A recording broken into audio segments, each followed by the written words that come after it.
بسم اللہ الرحمن الرحیم۔ اسلام اور عصر حاضر کی تبدیلیاں جو ایک سوشل سائنسز کا یہ ایک حصہ ہے، تو اسی پر یہ میری بک ہے کہ جس کا مطالعہ کر رہے ہیں، اور آج ہم تیسرے چیپٹر سے ہم ڈسکشن کرتے ہیں اس میں، جس کو معاشرتی اور ثقافتی تبدیلیاں کیا ہوئی مسلمانوں میں اور کیا نہیں ہوئی، اس کو ہم دیکھتے ہیں۔ اب دیکھیے، دور جدید میں بہت سے عوامل کے لیے، بہت سارے فیکٹرز کے ذریعے سماجی اور معاشرتی تبدیلیاں ہوتی ہیں۔ یعنی بیسک کیا یہ سوشیولوجی کا یہ ٹاپک ہے۔ قدیم سماجی ڈھانچہ کیا تھا، اب کیا ہے؟ معاشرتی اقدار، یعنی معاشرتی اقدار کیا ہیں کہ جو ویلیوز، جسے ہم کہتے ہیں ویلیو کیا ہوتی ہے کہ جب یہ اچھا ہے یہ برا ہے، تو یہ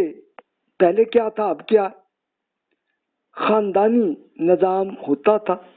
جس کو جوائنٹ فیملی کا نظام زیادہ کامن تھا، اب کم ہو گیا۔ اور پھر سماجی ادارے ایک شکست و ریخت، یعنی کچھ چینجز ہو رہی ہیں، اور پھر ایک نیا سماجی ڈھانچہ ڈیولپ بھی ہو رہا ہے ہمارے ممالک میں۔ اچھا، یورپ امریکہ میں تو کافی میچیور ہو گیا،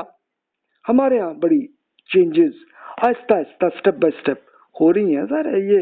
ایک دم تبدیلیاں نہیں ہوتی، بلکہ وہ کئی صدیوں میں جا کے اثرات آپ کو نظر آتے ہیں۔ تو آئیے ہم دیکھتے ہیں کہ خاندانی نظام میں کیا چینج آئی ہے، شخصی آزادی کا فروغ ہوا کہ نہیں ہوا۔ یہ سارے ٹاپکس ہیں جو آپ کے سامنے آ رہے ہیں، آئیے ایک ایک کر کے ہم ان کی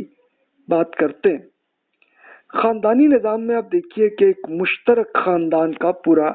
سسٹم تھا، اور یہ اصل میں ایگریکلچرل ایج کے تھے۔ لوگوں کے بڑے ایک ہی گھر ہوتے تھے، بہت سارے، یعنی ایک والد ہو گئے اس کے ہیڈ، ان کے اپنے بیٹے بیٹیاں، بہو،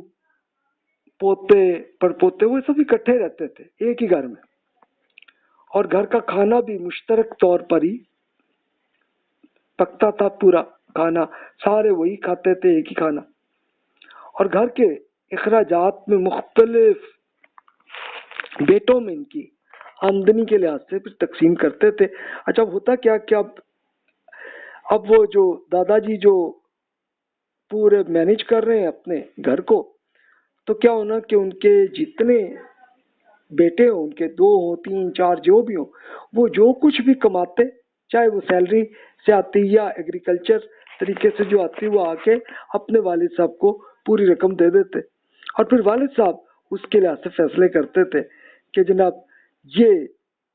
اب اس بیٹے کو یہ ضرورت ہے، ان کو دو، ان کو وہ دے دیتے کیش میں، یا بہو کو یہ چاہیے اس کو دو، یا پھر پوتے پوتی کو یہ دینے کی ہے، تو اس طرح فیصلہ وہی خاندان کے جو سربراہ، جو بھی دادا ہوتے تھے، تو وہی ایک فیصلہ کرتے تھے، اور خاندان کے سربراہ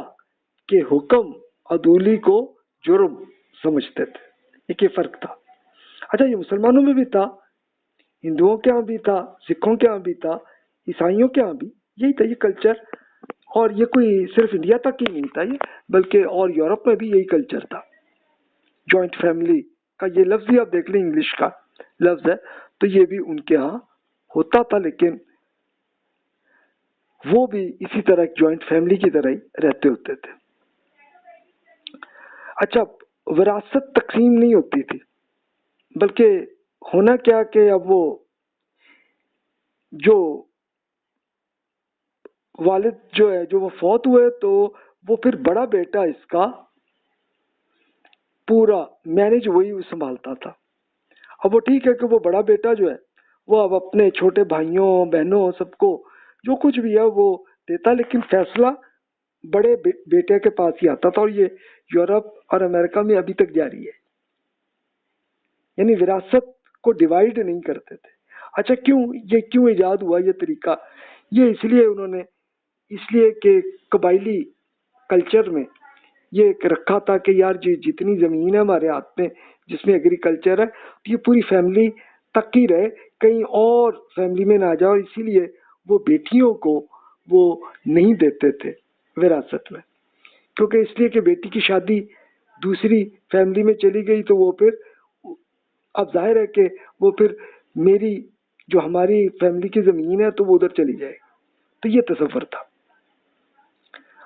مشترک خاندان کا یہ تصور آج بھی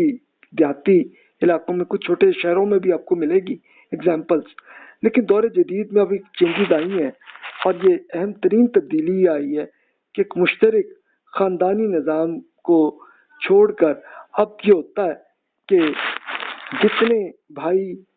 بہن الگ ہوئے, ان کو جابس بھی ملی یا بزنس شروع کیا, تو وہ پھر اپنا گھر الگ کر لیتے ہیں. اب بڑے سے مشترک خاندان کی جگہ میاں بیوی ان کے بچوں پر مشتمل ایک چھوٹا خاندان اب بن رہے ہیں, چھوٹے گھر اب اس لیے بن رہے ہیں.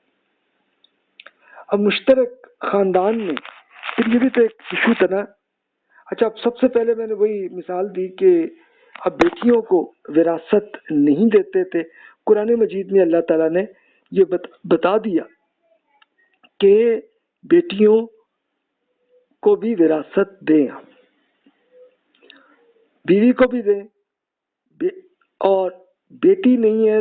بیٹا بیٹی نہیں ہے کوئی, آپ کا کوئی اولاد نہیں ہے, تو پھر اس کی وہی سچویشن آپ کے بھائی اور بہن, ان کو آپ دیں. ایک پورا قرآن مجید میں اللہ تعالیٰ نے بتایا, لیکن مسلمان پھر بھی اس پہ عمل نہیں کرتے رہے. پرانی ہسٹری میں اسپیشل یہ جوائنٹ فیملی کی بنیاد پر قرآن کے خلاف, اور اللہ تعالیٰ نے یہ بتا دیا کہ بھی اگر تم نے وراثت میں صحیح طرح سے ڈیوائیڈ نہیں کیا تو پھر اللہ تعالیٰ کے ساتھ جنگ کا سلسلہ ہے, پھر ہوگا آپ کے اس کے ساتھ آخرت میں اللہ تعالیٰ پھر سزا دے گا کہ جس نے یہ نہیں دیا. اچھا, مشترک جوائنٹ فیملی میں یہ بڑا ایشو, زیادہ ایشو خواتین پہ ہی, ایک شخصی آزادی پیدا ہی نہیں ہوتی تھی. اب جناب ان کے پہلے شادی سے پہلے والد صاحب یا دادا جی جیسے فرما رہے ہیں بس عین ویسے ہی چلتی, اور پھر اسی طرح شادی ہو گئی تو پھر اب وہ بہو بن گئی تو پھر ساس کے حکم کے مطابق عمل کرنا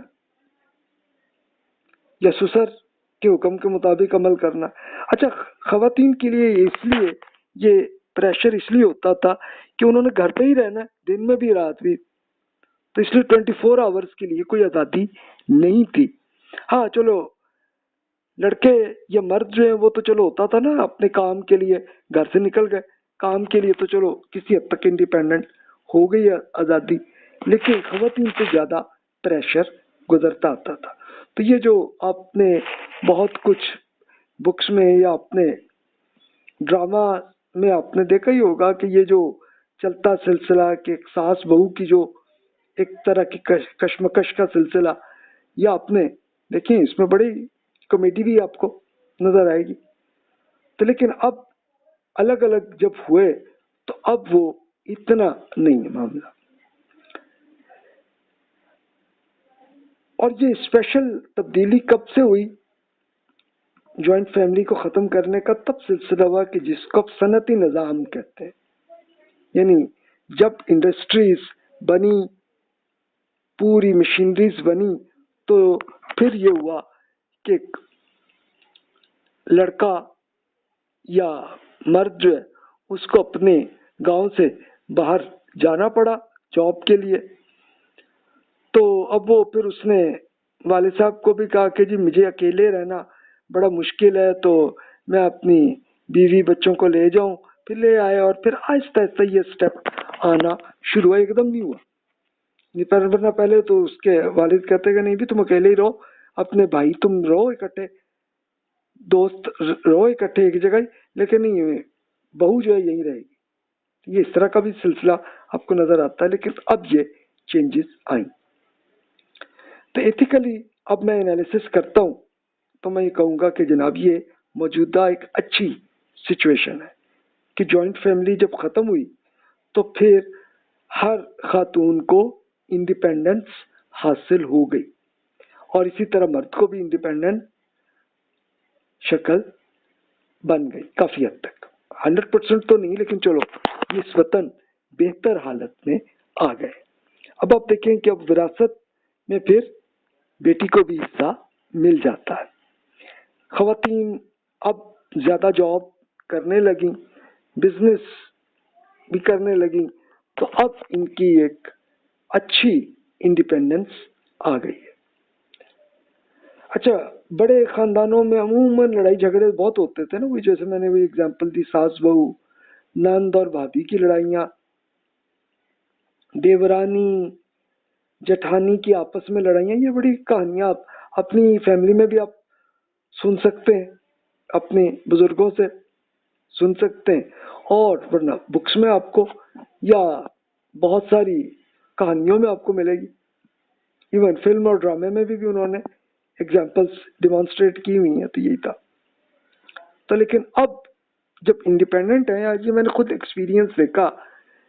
کہ جب میں سعودی عرب میں رہا تو میں نے دیکھا کہ یہ ایک باقاعدہ قانونی طور پر یہ رکھا ہے کہ شادی کے وقت لازمی ہے شوہر پہ کہ وہ گھر کا ارینج الگ کرے انڈیپینڈنٹ، اور اس کے لیے پھر اب ظاہر ہے کہ وہ زیادہ تر عموماً فلیٹس ہوتے ہیں، تو ہوا یہ کہ جناب اب وہ شادی سے پہلے ہی وہ اپنی منگنی کے بعد ہی وہ لڑکی کو باقاعدہ وہ دکھایا جاتا ہے کہ جناب یہ گھر آپ کا ہوگا۔ تو اب وہ خاتون انڈیپینڈنٹ رہتی، لیکن وہ ٹھیک ہے کہ آپ اپنے ماں باپ کی خدمت بھی تو کرنی ہے نا، تو اس کے لیے وہ یہی کرتے ہیں کہ فلیٹس جو ہیں وہ اسی بلڈنگ میں یا اس کے آس پاس ہی قریب ہی کہ جہاں پہ ان کے پیرنٹس ہوں۔ تو اب یہ ہونا کہ جناب جو بیٹا ہے تو وہ اپنے گھر پہ، لیکن بیچ میں وہ ڈیلی اپنے ماں باپ کے جانا، اور پھر چونکہ فائنینشلی وہ اچھی پوزیشن میں ہوتے ہیں تو وہ پھر عموماً اپنے ملازم بھی کر لیتے ہیں تاکہ ان کی ماں باپ کی خدمت کر سکیں، وہ اس طرح سے چلتا ہے سلسلہ۔ اچھا، پھر ایک یہ اچھی چینجز آئی ہیں کہ جو قرآن کے حکم کے مطابق عمل نہیں کرتے تھے لوگ، جوائنٹ فیملی کی وجہ سے وراثت تقسیم نہیں کرتے تھے، اور اگر دیتے بھی بیٹوں کو تو بیٹیوں کو چھوڑ دیتے تھے، لیکن اب الحمدللہ یہ کافی حد تک بہتر آ گئی ہے کہ قرآن پہ عمل اب ہو رہا ہے الحمدللہ۔ اچھا، دوسرا مسئلہ شرم اور حیا کا ایک معاملہ آپ دیکھیے، سورہ نور میں اللہ تعالیٰ نے حکم دیا نا مرد اور خواتین میں شرم و حیا کے لیے احکامات دیے ہیں، جو ابھی آپ سورۃ النور میں آپ پڑھ سکتے ہیں نا کہ اللہ تعالیٰ نے کیا احکامات دیے ہیں۔ تو جوائنٹ فیملی میں ایک روزمرہ کے کام کاج کرنا نہ صرف خواتین بلکہ مردوں کے لیے بھی اب تھوڑا سا مشکل ہو گیا۔ خود کو چادر میں لپیٹ کر چولہے پر کام کرنا کس قدر مشکل ہے یہ خواتین بہتر سمجھتی ہوں گی، لیکن پہلے جوائنٹ فیملی میں ان کو کرنا پڑتا تھا، اپنے کچن میں جا کے چادر میں لپیٹ کر ان کو یہ کام کرنا پڑتا تھا، لیکن اپنے گھر میں آ کے وہ کافی مرضی سے جیسے وہ چاہیں وہ کر لیتی ہیں معاملہ۔ اچھا، مرد اور دیور جیٹھ کے ساتھ جو ایک باقاعدہ وہ تھا، اچھا یہ جیٹھ اور دیور کا فرق کیوں انہوں نے بنایا گیا؟ ورنہ تو سارے بھائی ہیں نا، تو کیا ہے اس میں؟ لیکن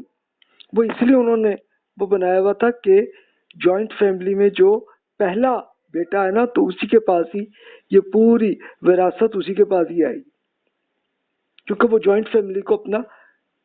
رکھنا چاہتے تھے اگلی جنریشن میں، تو اس لیے یہ تھا۔ تو وہ جیٹ اور دیور کا لفظ ہی اس لیے الگ ہو گیا، ورنہ تو کوئی فرق نہیں نا۔ وہ آج کل ہمیں کوئی فرق نہیں لگتا، ہمارے لیے سمپل بھائی ہیں، چاہے بڑا ہو چھوٹا ہو، لیکن ہے بھائی اور ہماری طرح ہی ہیں۔ تو یہی ایگزامپلس سے آپ خود شیئر کر سکتے ہیں کہ چلیں جناب یہ ایک نسبتاً بہتر صورت آ گئی ہے۔ مشترک خاندانی فیملی میں ایک بہرحال ایک اچھا پہلو تھا کہ اس میں گھر کے اخراجات تمام کمانے والوں سے میں تقسیم ہوتے تھے وہ. یہ ایک اچھا پہلو اس لحاظ سے تھا کہ چلو ایک بیٹا جو ہے وہ زیادہ کما رہا ہے، ایک کم کما رہا ہے، اور وہ کرائسس میں ہے جو جس کی انکم کم ہے یا سیلری کم ہے اس کی، تو چلو جوائنٹ فیملی میں ایک اچھا پہلو تھا کہ چلو سب کو برابر برابر ان کے والد کر لیتے تھے. تو اس میں چلو سب کے وہ آ گیا. اچھا پھر دیکھا کہ کیا بچے زیادہ پیدا ہوئے ہیں تو اس کو زیادہ رقم دے دینی، ایک یہ اچھا تھا اس پہلے زمانے میں. لیکن اب تقسیم شدہ خاندانوں میں اب یہ مسئلہ آتا ہے کہ وہ بیٹے کو اب ایک بھائی کو دوسرے بھائی سے اب کچھ پیسے لینے پڑتے ہیں تو وہ کبھی نہیں بھی ملتے. تو اس لیے آپس میں تھوڑی سی وہ ایک دوسرے کی خدمت کرنے کا وہ سلسلہ کم ہو گیا.